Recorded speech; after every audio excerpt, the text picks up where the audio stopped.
बङाइगावआव माल रेलगारिया मावदांसाफोरजों सौग्रावनानै सानै रेल मावदांसाफोरनि जिउ खहा जायो, सानै जोखोम जायो।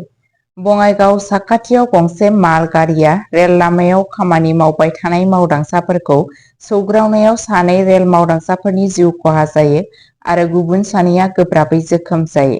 बे जाथाया मैया फुंनि समाव जादों। जेब्ला गोख्रै खारनाय माल गारिया सौफैयो अब्ला मावथिफोरा रेल लामायावनो दंमोन।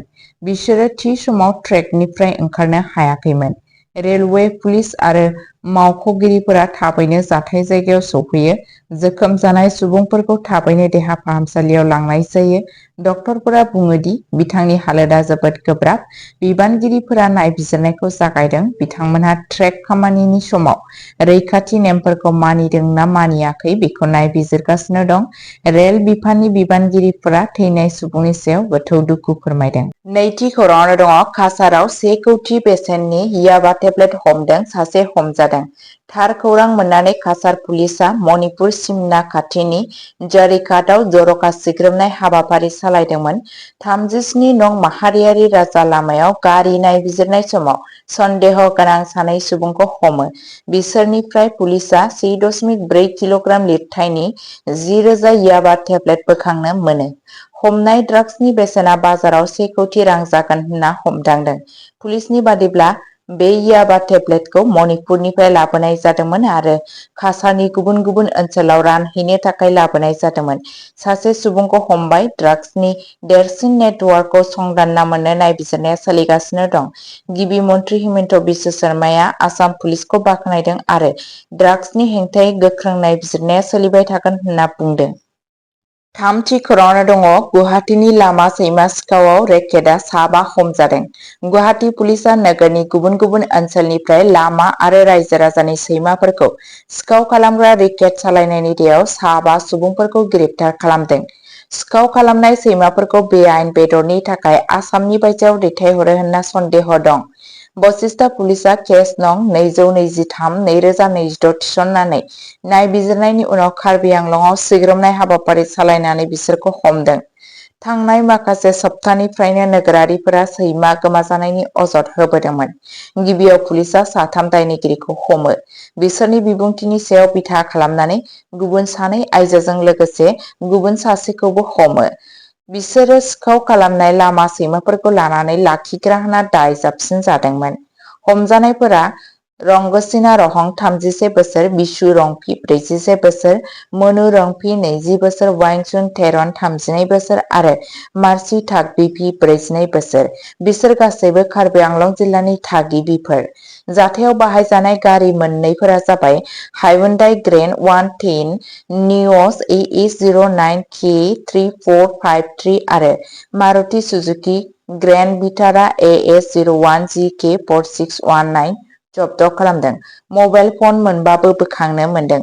दायो आरोबाव नायबिजिरनाया सोलिगासिनो दं। ब्रैथि खौराङाव दङ। गुवाहाटी डिलिभारि बय गेंखौ अनलाइन पार्सेल खावनायनि दायाव हमनो हादों, सासे हमजादों।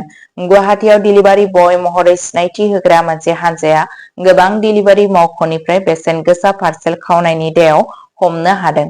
पुलिसआ सासे दायनिगिरि जय गगৈखौ खायो आरो गुबुन 2 दायनिगिरि डिम्पल दत्त आरो बिशाल बरुवाया खारखोमानानै दं।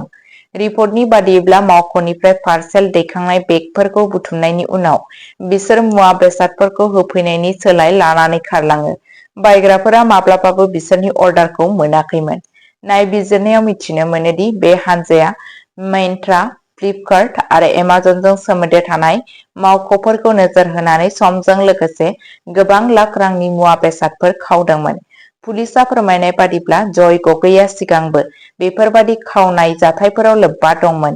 बे दायखौ सोलिहोबाय थानो थाखाय गले गले डिलिभारि अफिसाव हाबहैदोंमोन। बिथांखौ हमनायनि उनाव दिसपुर पुलिसआ पान्जाबारिनि भातकुलियाव गंसे भारानि न'आव सिग्रोमो आरो खावनाय गोबां मुवा बेसादफोरखौ बोखांनो हायो। खारखोमानानै थानाय 2 दायनिगिरिखौ नागिरनो थाखाय नागिरनायनि खामानिया सोलिगासिनो दं। बेनि सायाव नायबिजिरनाया दायो सोलिगासिनो दं। 5थि खौराङावनो दङ एबसुआ बिटिआर गोरोबथाखौ आबुं मावफुंनो दाबि खालामनानै राष्ट्रपतिखौ लोगो हमदों। समबाराव एबसुनि मोनसे थान्दै हान्जाया गोदान दिल्लीयाव भारतनि भाइस प्रेसिडेन्ट सिपि राधाकृष्णनखौ लोगो हमनानै बिटिआर गोरोबथाखौ आबुं मावफुंनो दाबि खालामदों। थान्दै हान्जायाव एबसुनि आफादगिरि खोरोमदाव औवारी, गाहाय नेहाथारि कनिन्द्र बसुमतारी, रायजोसभा एमपि प्रमद बर' आरो कक्राझार लकसभानि एमपि जयन्त बसुमतारीया बाहागो लादोंमोन। बिसोरो बिटिआर गोरोबथानि गाहाय खोथा फालिनो थाखाय 125थि संबिजिरारि संशोधन बिलखौ संसदआव थाबैनो लाबोनानै पास खालामनानै भाइस प्रेसिडेन्ट सिपि राधाकृष्णनखौ गोनां राहा लानो खावलायो। मख'जाथावदि बेनि सिगां 23 जुनाव एमपि प्रमद बर' आरो जयन्त बसुमतारीया लकसभानि स्पिकार ओम बिरलाखौबो लोगो हमनानै एखे दाबिखौ दैखांदोंमोन। बिटिआर गोरोबथानि सायाव गोजौ थाखोआव सावरायनाया सोलिगासिनो दं। 6थि खौराङावनो दङ उदालगुरियाव जौगाखां बिथांखिफोरनि सायाव डिस्ट्रिक्ट रिभिउ मिटिं खुंदों। उदालगुरि जिल्ला मावफुंगिरि मावखुलि जथुम्मा हलाव जिल्लायाव सोलिगासिनो थानाय जौगाखां बिथांखिफोरनि मावसोमनाय आरो रां बाहायनायनि खारिथिखौ नायबिजिरनो जिल्ला दिङायारि सावरायमेल खुंफुंदों। बे मेलखौ बड'लेण्ड टेरिटरियेल काउन्सिलनि गाहाय मावफुं सोद्रोमा हाग्रामा महिलारी आरो मन्थ्रि चरण बर'आ दैदेनो। जिल्लानि गोजौ थाखोनि बिबानगिरिफोर आरो गुबुन गुबुन बिफाननि गाहायफोरा बाहागो लादोंमोन। जथुम्मायाव गाहाय जौगाखां बिथांखिफोरनि मावफुं थासारिखौ नायबिजिरो, जेंनाफोरनि सायाव सावरायो आरो थि समाव आबुं खालामनो थाखाय राहा नागिरो। बिबानगिरिफोरा रांखौ मोजाङै बाहायनाय, मानदान्दा लाखिनाय आरो बिफानफोरनि गेजेराव जाथायारि खामानि मावनायनि सायाव गोनांथि होयो। खुंथायफोरनि बिथांखिफोरखौ थाबैनो मावफुंनो आरो उदालगुरि सुबुंफोरनि थाखाय राजालामा बिथांखिफोरखौ समावनो आबुं खालामनो बिथोन होयो। 7थि खौराङावनो दङ धेमाजियाव दै बानाजों जेंना जानाय सा 27 सुबुंखौ भारतीयारि सान्थ्रिया रैखा खालामदों।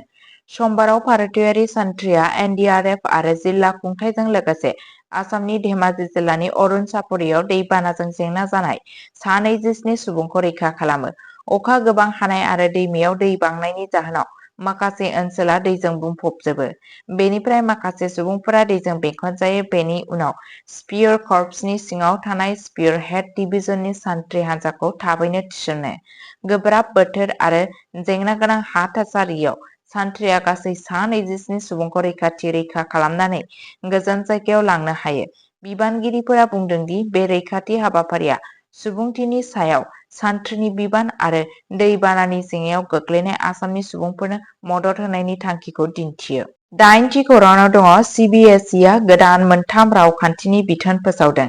Central board of secondary education (सिबिएसइआ) गावसोरनि मोनथाम रावखान्थिनि सायाव गोदान बिथोन राव फोसावदों। बेयाव फोरमायदों दि दानि 10थि थाखोनि फरायसाफोरा गोदान नेमखान्थिजों गोहोम गोग्लैनाय नङा, नाथाय दानि जायफोर गथ'साफोरा 7, 8 आरो 9 थाखोआव फरायबाय थानाय आरो मोननै गुबुन गुबुन हादरनि राव सायख'नाय फरायसाफोरा बेफोरखौ सोलिहोबाय थानो हागोन, नाथाय बिसोरो मोनसे उफेरा भारतीयारि भाषा फरायनांगोन। सिबिएसइआ बुंबावदों दि बे फरायसाफोरा 10थि थाखोनि बर्ड आनजादाव थामथि रावनि आनजाद होनो गोनां नङा। गोदान रावखान्थिनि बादियैब्ला इयुनाव 9 थाखोआव हाबग्रा फरायसाफोरा मोनथाम राव फरायनांगोन, जेराव मोननैया भारतीयारि भाषा जानांगोन आरो बेयो नेशनेल एजुकेशन पलिसि (एएनपि) 2020 जों गोरोबगोनां। बर्डआ बेखौ मावफुंनो थाखाय फरायबिजाब आरो गुबुन फोरोंथाय सामलायग्रा बिथा होगोन होनना फोरमायथिनाय जादों।